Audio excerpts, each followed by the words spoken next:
மதியம் வச்ச ரைஸ் நிறைய மீந்து போச்சு. அதனால் நைட்டு எக் ரைஸ் மாரி செஞ்சுக்கலாம்னு சொல்லிட்டு ரெடி பண்ணிட்டுருக்கேன். ஃபஸ்ட்டு கடாயில் எண்ணெய் ஊற்றி கொஞ்சமாக சோம்பு போட்டுக்கோங்க. நீங்கள் வேணால் பட்டை லவங்கம் கூட போட்டுக்கலாம். ஒரு பெரிய வெங்காயம் சின்னதாக கட் பண்ணி வச்சுருக்கேன். வெங்காயமும் கருவேப்பிலை போட்டு உப்பு மஞ்சத்தூள் போட்டு நல்லா வதக்குங்க. வெங்காயம் நல்லா வதங்கினதுக்கப்புறமா ஒரு தக்காளி கட் பண்ணி வச்சுருக்கேன், அதையும் போட்டுக்கலாம்.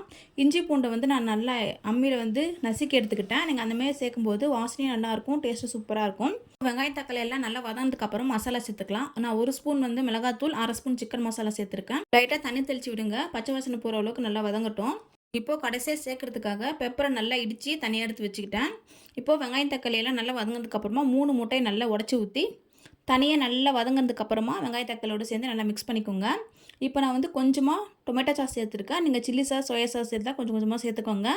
இப்போ உதிர்த்து வச்சுருக்க சாதத்தை போட்டு நல்லா கலக்கி விட்டதுக்கப்புறம் உப்பு பத்தலைன்னா பார்த்துட்டு சேர்த்துக்கோங்க. இப்போ இடித்து வச்சுருக்க மிளகுத்தூளை தூவி விட்டு கடைசியாக கொத்தமல்லி தூவி இறக்குனீங்கன்னா எக் ரைஸ் ரெடி ஆகிடும். கண்டிப்பாக ட்ரை பண்ணி பாருங்கள். பாய்.